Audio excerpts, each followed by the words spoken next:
Welcome to the next episode of HR Mavericks. I'm your host, Garrett Justice, and today I'm joined by Tatiyana Cure, who's the founder and head of talent at HTW Talent, and also an author of a new book, Hire to Win. Tatiyana, how are you doing today? I'm awesome. Thanks for asking, and thanks for having me. Yeah, it's great to have you on the show today. I'm excited to dive into this topic and really break down some of what's in your book that just came out. I know we can see it on the shelf there behind you for those who are watching the video, which is awesome. So we'd love to understand a little bit more about that. But before we dive in to understand that, tell us a little bit more about your career background and your company, what you do. Sure. So I grew up as a recruiter for a second part of my career. I didn't wake up, I didn't go to college kind of thinking like, okay, I can't wait to be in HR. I can't wait to be a recruiter, which tends to be a theme on your show. I've noticed everyone kind of falls into HR and so forth. So I too kind of fell into recruiting. And have really loved it and have made a career out of it. I started in agency side as an external recruiter and then made my way to become an internal recruiter. And now I'm also the head of talent acquisition and learning for a bank. And at the same time, I kind of launched this like side gig that you kind of had mentioned, which is HTW Talent, or howtowintalent.com. And that side gig was born because I noticed almost like two extremes that are available to managers who may not have an internal HR or recruiting partner, right? So they can either hire an external recruiter, which will cost them about 20 to 30% of staffing fee, right, of the first year's salary.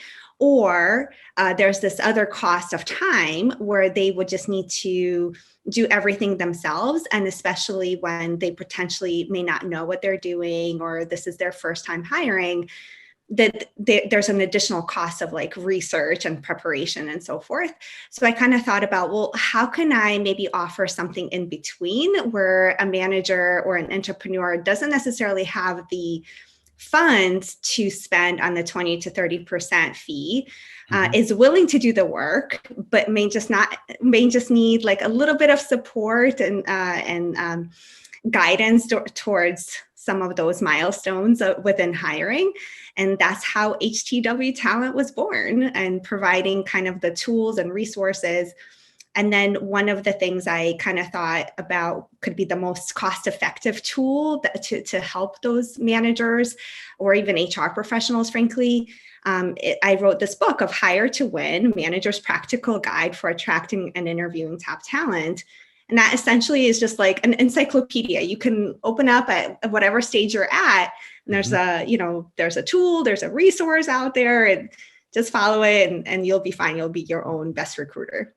I love it. I can definitely see how that could be super valuable. And I want to talk more about that book. But first, I just got to say, man, the one word that comes to mind as you're talking about your career, working in-house, doing this side gig and writing a book, is just like you hustle. It's awesome. It's awesome to see. I don't know when you sleep, if at all. You're one of those people that don't sleep. You do this instead, but it's awesome to see that. Yeah, I have to say there's two things that has been really helpful. One, the company that I work for is on East Coast time, but I'm on Pacific time. So I end up starting work really early, which is 6 a.m. my time.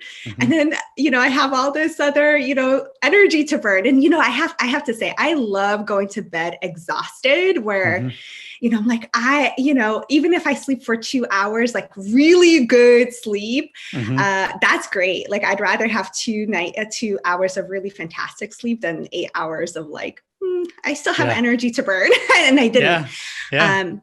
So yeah. That's good. Good for you. Well, one of the questions I really like to ask most people, you hinted at this kind of in your intro, but what was that tipping point that kind of brought you into this space of this broad world of HR? And specifically for you, I think it's that world of like hiring and recruiting.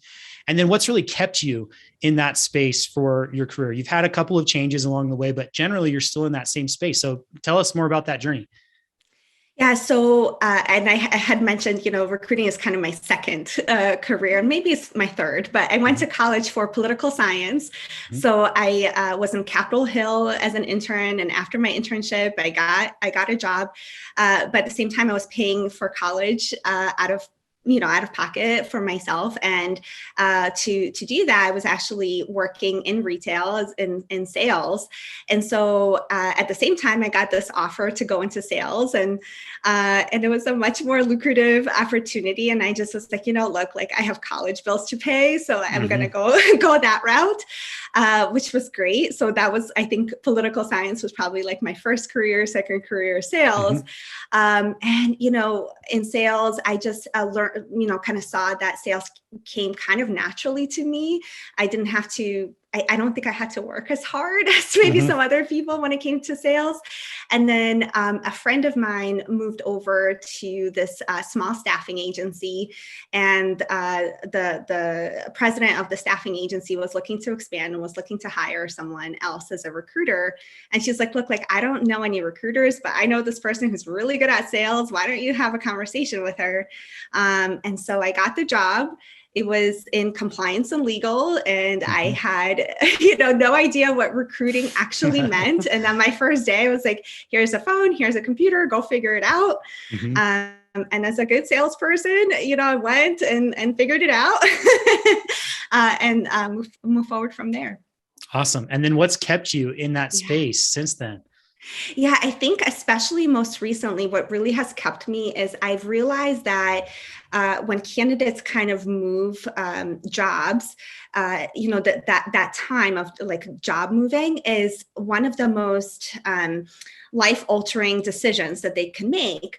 But it has become so transactional, and it's become so much like, job description, resume, match. Okay, let's go. Right. Mhm. But we forget that this is actually really emotional time for Mhm. the candidate, and there's a human component to it. And by the way, like managers also have this like really intense pressure to make the right decision, because let's talk about like the cost of a bad hire, the morale, Yeah. and so forth, right? So there's like this a really emotional concept of hiring that sometimes some recruiters just kind of forget. They've like gotten Yeah. immune to like hiring 100, 200, 300 people per year, and it's just another transaction. So I've tried to one of the things that that's kept me is to stay and just kind of remind people, especially my team as a manager of recruiters. We have this practice every Friday. We just sit and reflect on like, did we treat every candidate how we would have wanted to be treated as a candidate? Did we provide the support to the hiring managers that we would have wanted? Like, where Yeah. could we do better? What kind of white glove service could we still provide? And it's the small things of like even sending like a congratulations, like handwritten card, right? Like it's Mhm. those things that really make that difference there. You know what? I'm so glad you called that out because I think it's so relevant for our audience on this podcast, which is mostly, those small business HR people and managers and leaders. And I think the irony often is, in my experience, I've worked at, large Fortune 50 companies and then small startups and all the way across the board. And I think that the cost of a bad hire, or one where you don't put enough emphasis on the right hire, is so much greater in a small organization, even than a large organization. You think about when you're a 10 or 20 person company and you add one more person to that, like they're contributing to, 1/20th or so of the culture that's created there. I mean, it's just such a bigger impact that they often have in a smaller business environment. And so it puts more pressure on making sure that in small business, you especially have that hiring process buttoned up. And the irony there is that it's mostly the large companies that have all of that big process and so many people helping there. And so it puts a lot of pressure on those hiring managers in small business and the leaders to make sure that they have something that's robust enough that works for them so they can get the right people in the right roles and really set them up to win, right?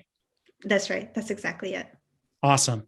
Well, I'm excited to pick your brain on this topic. We kind of Mhm. talked about it already, is really just these small business hiring tips, things that you have learned working, in-house on the side, in the past at an agency, and then also through the process of writing this book. So maybe to get us started, tell us a little bit more about what led you to write your book, Hire to Win.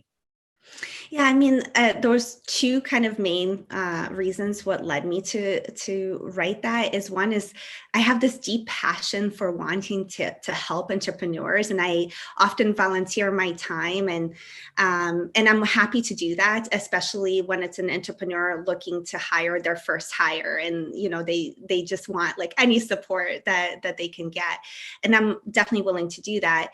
But time is finite, and so I thought about, what can I do that can stand, instead of me like spending my time with everyone, even though I wish I could, but what could be at least a starting point? What could we do? Right. So that's I started to write this book to feed this passion. But then selfishly, the second reason is I always look for an opportunity to learn something new. And I think as we continue to grow in our careers, those opportunities are a little bit more challenging. We kind of have to think about like, how can I learn? How can I grow? And so while still like leveraging some of the concepts that we already know. So I thought about writing this book as not only, sharing this knowledge that I have, but also learning myself of like, what does it take to like write a book, to edit a book, to publish a book, like the marketing and PR around it, like all these things. So I selfishly had this goal of like learning and, stretching myself.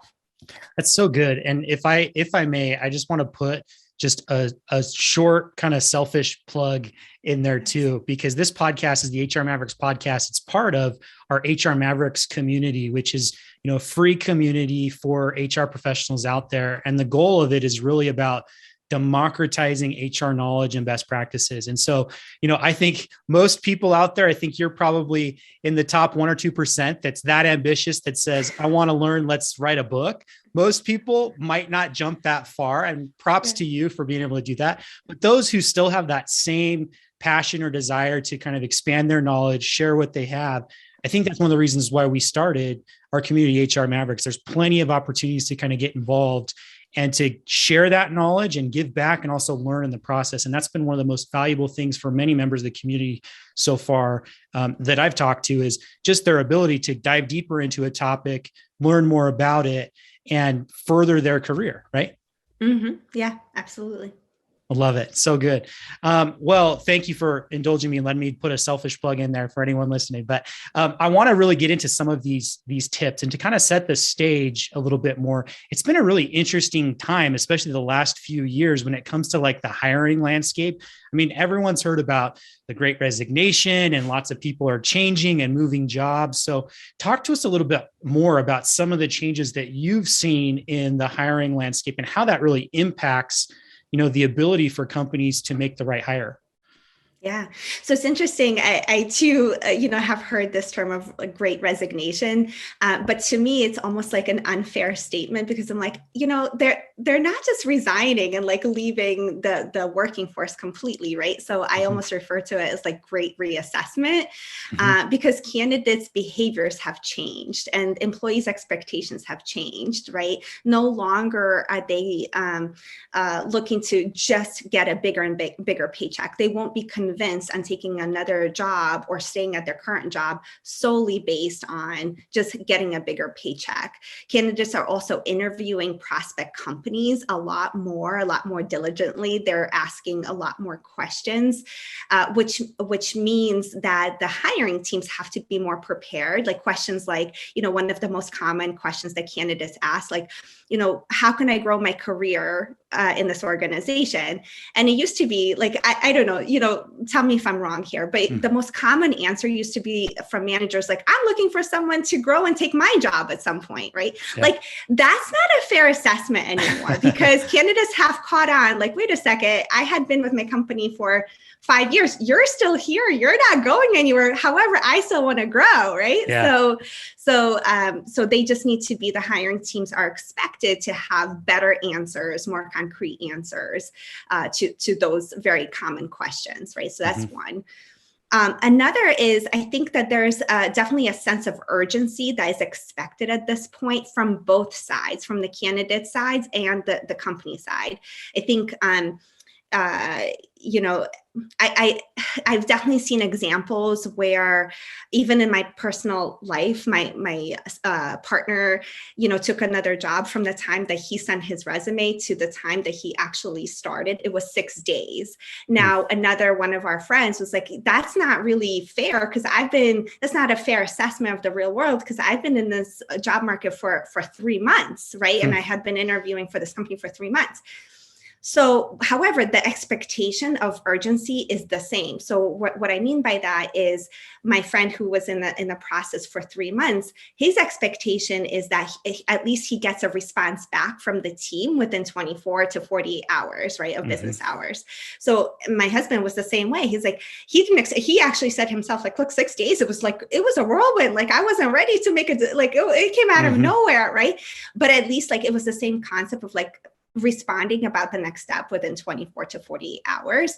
And the same thing from the company side, right? Like, the expectation is, once they post a job, they expect, like, candidates to apply to the job within 24 to 48 hours. So the sense of urgency is definitely there from both sides. So that's two.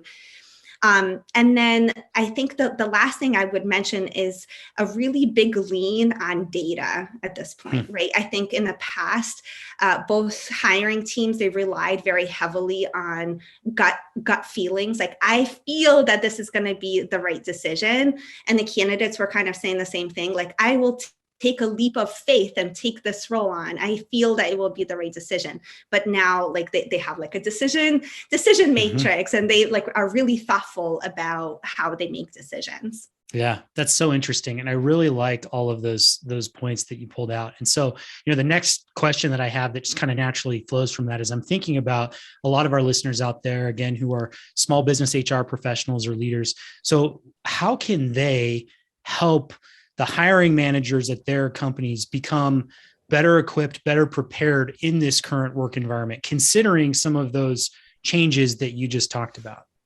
Yeah. So especially with the sense of urgency, what I would say is, like, there's a time and place to go fast, and there's a time and place to go slow. Sometimes you need to slow down in order to go fast, right? So what I mean by that is, in the initial step of, like, before you do any hiring, before you do any sort of, like, posting a job description on any sort of, like, job boards and so forth, take the time to actually create a great job description. Like, it used to be a time where it was totally expected for a hiring manager to go on LinkedIn or Indeed and, type in accountant and see some other job descriptions and start borrowing some of those points and create and cobble their job description together. But that creates a very vague job description. What that means is that you attract a very high, a really large candidate pool, right? But you get candidates who have, like, 2 years to 20 to 30 to 50 years experience, and the compensation is different. So if you actually took the time to create a job description that's very relevant to what you're looking for, the must-haves, what success looks like, compensation, and so forth built into it, there's going to be less applicants, but the quality of the time that's spent of looking at those applicants are going to increase, right? So I think talent professionals have this opportunity to just facilitate, this pause and really thoughtful process of, like, do the work up front, do the project management up front, and then you can go fast, right? Like, if you identify the interview team up front and you identify the competencies that you want each person to assess, rather than pulling in, like, hey, Garrett, can you interview this person? And what is your interview going to look like? You're going to say, Tatiyana, walk me through your resume. What are your strengths? What are your weaknesses? Let me tell you how awesome we are. Yeah. Right? So what would be different if I just pulled Sam off the street and he's going to, ask the same questions, right? Yeah. Unless I actually say, Garrett, I actually want you to assess their Excel skills, and I want you to go through a case study with them. Now you're actually getting deeper from both sides of ensuring mutual fit and understanding what are actual Excel skill. I'm picking at this as an example, right? Good. But it's a most common thing where I remember when I first started as a recruiter, Excel was, like, a major thing that everyone was looking for, right? And I'm like, great. So, I would ask candidates, what are your Excel skills? They're like, great, they're good, they're great. I'm like, great, okay, you're let's move Yeah. forward. Right. Yeah. But like, we never actually like talked about what does that actually mean? Is great. Does it great mean like data entry? Does great mean, doing pivot tables, VLOOKUPs? Does great mean doing like, macros and so forth? Like, what does great actually mean from both sides in order to ensure mutual fit? So being thoughtful about the initial interview matrix and having specific interview questions, that's going to be really helpful to ensure the right candidate for the right job at the right time. Yeah, it's such a good point. And I think those are such great examples. So, I know the next question I have for you, just, I know it's probably a hard one to answer, and the answer may vary a little bit, but whose job should that be between, especially in a small business environment, when you have maybe a solo HR person who's wearing all these HR hats, one of them being recruiting, and then you have a hiring manager, whose job is it to really make sure that enough time is spent on that job description and on that hiring matrix and the right people asking the right questions in the interview process? I mean, the short answer and the obvious answer is probably both, but what does that look like? What would you say to that? Right. So look, at the end of the day, the recruiter is not hiring the person. The manager is hiring the person, right? So the manager is the one who has to, work with them day to day, who has to manage their success, who would need to offboard them if they're not meeting expectations. So, the accountability really lies on the manager. However, we do have this amazing opportunity as talent professionals to not be just paper pushers, right? Like, not just to say like, resume here, let me push this over to you. And now we're actually trying to become partners to the manager, right? So what does the partnership actually mean? Well, what that means is doing an official recruiting intake, right? Like, if I ask any manager right now, send me a job description, they will send the most vague job description that they have, like, because it works for them. Like, to them, it's like a second nature. Like, what do you mean? I'm asking for Excel skills. Like, as an accountant, like, you should know what that means. Okay, right. But like, to me, that means nothing. So as a partner to you, in order to do initial screenings, in order to help with any of the initial conversations, we need to align on what does that actually mean, and where are you willing to bend. For example, like, let's say if we are getting someone who's like a stretch assignment candidate, this is going to be their next step in their career. That's great because they likely would stay longer. But what's the cost? The manager would need to provide the training and the tools for them to succeed and be patient as they learn, right? So does the manager have that time to spend? If not, then we have to get like a plug and play role player who has that skills. But what's the cost there? They may not stay as long. They may get bored. They may need another challenge, right? So as a talent professionals, we really need to kind of partner with the managers to like level set the expectations. And when I say level set expectations, I mean about everything, right? I think that every manager, if I ask it right now, they're like, we can hire this person tomorrow. I'm like, okay, well, let's really look at the landscape of like what is actually available. Like, let's do a quick LinkedIn search, right? You're asking for these 10 must-have skills. Let's plug them in and see what happens. And all of a sudden 2 candidates come out, right? And you're like, oh, okay. Like, what kind of recruiting efforts would we need to take?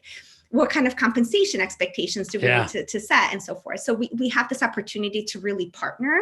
And frankly, while the accountability lies with the manager, I think the job falls on the talent and the HR professional to be there for them as that like side of the brain to kind of ask those questions and so forth.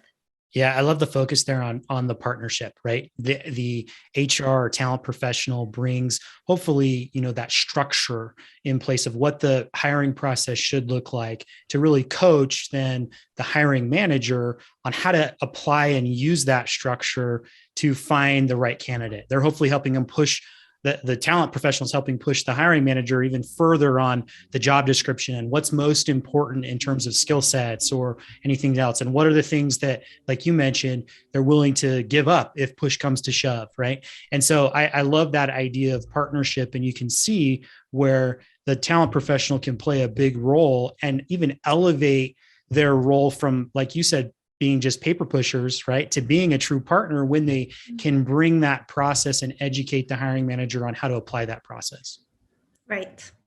Awesome. So good. So tell me a little bit more about in your book. Let's get a little bit more, let's dive a little bit deeper there. I know one part you talk about working smarter, not harder in the hiring process. And I'm wondering if you can share a couple of examples of what might that look like. Sure.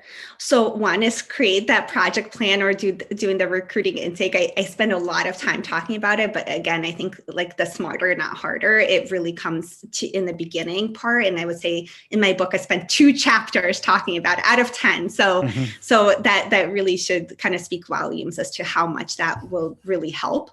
But beyond that, I think, in terms of like scheduling time to do hiring practices, a lot of times when I talk to managers, when do they actually look at resumes, when do they actually send out communication, they usually say, well, between meetings, on my commute, like things like that, right?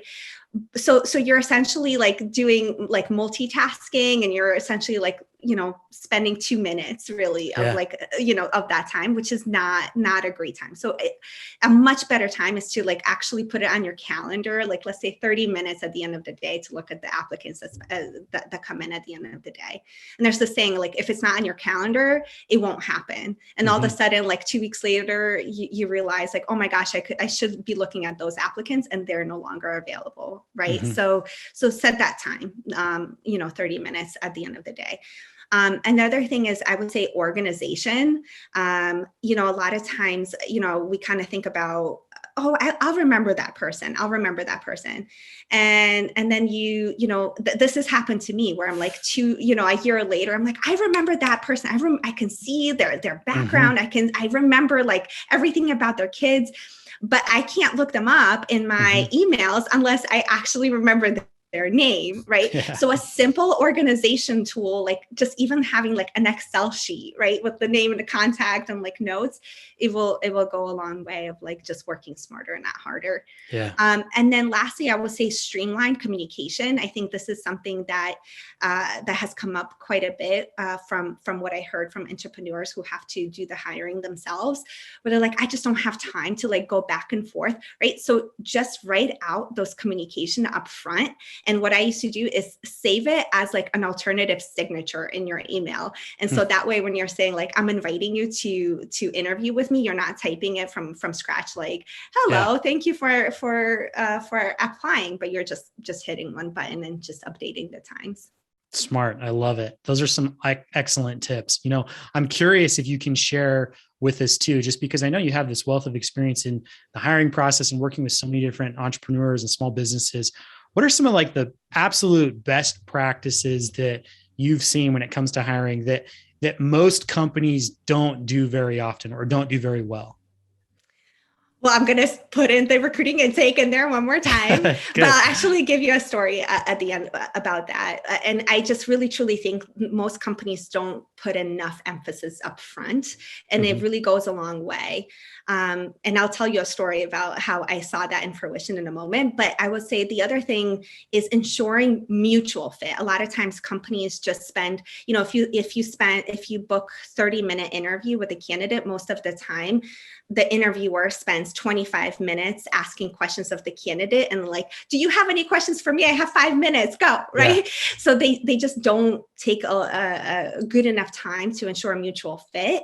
And that could come in a variety of different ways, right? Like one, I would say, be open about your own communication and working styles. And that would invite the candidate to talk about their styles as well. Sometimes I've seen some companies use, and I have used different psychometric tools like predictive index and DISC and Myers-Briggs and so forth, but you don't need to. You can just be very forthcoming about what you've noticed about what works for you, what doesn't work for you.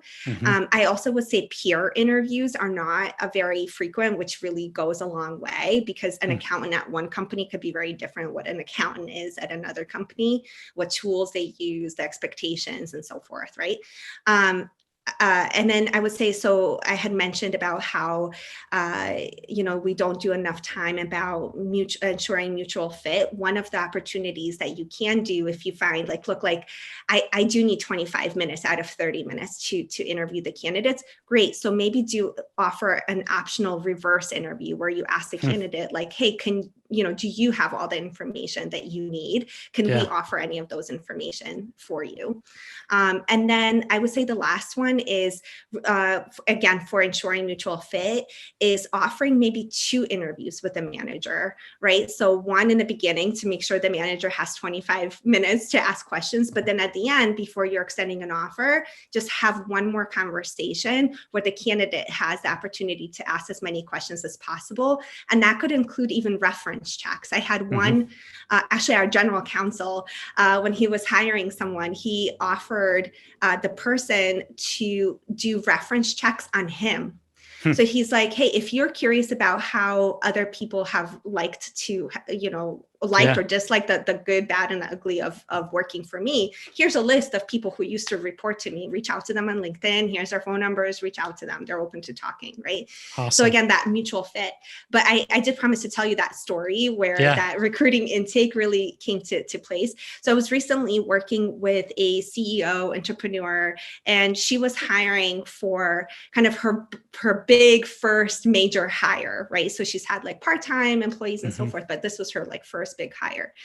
And so, in partnering with me, the first thing I did, we did a recruiting intake, and then, I sent her a job description format where some of those, key points that we talked through in the intake, how does that information go into the job description so you don't have to go out and like borrow someone else's job description, right?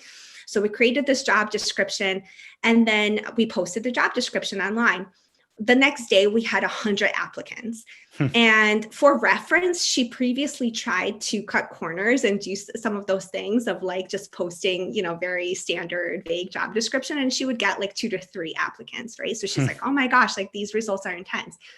So, and then what we then looked at when we started to interview candidates, almost every single person came back to say that they specifically applied to the job because of how detailed and how thoughtful the job description was, even at times where they weren't specifically interested in the company or the industry. I shouldn't say company, I would say industry, but they found something that they were passionate about in terms of the company because of other things that she had written about, like the values, the mission, the vision, like what the culture looks like and so forth, directly in the job description. So they didn't have to go to like Glassdoor and like LinkedIn, try to figure out their own try to paint their own picture. They were able to see it right there. So she was a big believer. And now, like, fast forward several weeks after she made that hire, both the CEO and the new hire couldn't be happier. They're like, everything was so transparent. Everything was very clear. I made the right decision, and I would make the same decision again. I love it. It's such a great story to illustrate that point. I mean, going back to some of the things you talked about is you got to slow down in the beginning, make sure you get the process right. And I really love that. Make sure that you're prepared before you really just throw any sort of hack together job description out there, right? Make sure that you have that process down and make sure you know why you're doing it and that intake is solid. The other thing I really liked about what you said is really that focus on mutual fit. That's one of the things, going back to what we talked about at the beginning, that I've seen change, especially over the last few years, where in the past it used to be that people, I mean, years and years ago, our parents and grandparents were get a job and work at the same company until you retire, right? And that obviously has changed, right? Especially we've seen that with people moving jobs so much and trying to find something that they don't have in their current job. And so it's so important to give the candidate an opportunity to interview you just as much as, you're interviewing them. So I love that you pointed that piece out too. So wow, Tatiyana, this has been just a jam-packed last few minutes with so many great tips. I think we could probably keep going forever, but I don't want to spoil it for those who haven't read the book yet. So anyone out there who's listening, please go get the book. Again, it's called Hire to Win, Manager's Practical Guide to Attracting and Interviewing Top Talent. And you can tell if you listen to the last few minutes of this episode, there's a lot of really great tips that Tatiyana has that I'm sure that she shares in that book. So thank you for being on the show today and sharing some of these tips. As we get ready to kind of wrap up here, one of the last questions I really like to ask, everyone that's not necessarily related to our topic, it's really just about what's one tip that you would have that our listeners should go and do this week to help improve their HR or people functions. Yeah, so I would say take a look at all of your HR or talent processes that you currently have, like hiring or interviewing candidates, and reflect of what's working, what's not working, right? So you could potentially use the start, stop, continue, change model. Mm-hmm. And where that manifested for me is we used to bring on new hires, and we used to do like, happy hour to make an introduction with their team. Well, a happy hour online does not, provide the results that we were looking for. Mm-hmm. And we continue to do it for quite some time, until we actually paused and reflected, like, why are we actually doing this? What is the actual reason for doing that, right? Yeah. So I would just urge everyone to just like make a list of all your HR talent practices and saying, like, what is working really well for us? What is not working so much? What can we change? Like, and it could be very small changes that you need to do. Awesome tip. Love it. Thank you so much again for being on the show and sharing, your insights with us. If there are listeners that want to get in contact with you or have follow-up questions on the topic, what's the best way for them to do that? You can email me, Tatiyana at howtowintalent.com. You can connect with me on LinkedIn, Tatiyana Cure, and you can grab my book on Amazon. It's available on paperback, Kindle, and audiobook as well. Well, thank you so much. We will drop links to all of those things in the show notes, so you don't have to worry about writing all that down. If you're listening, go and find the show notes and reach out to Tatiyana. So thank you again for being on the show. Hope you have a great rest of the day.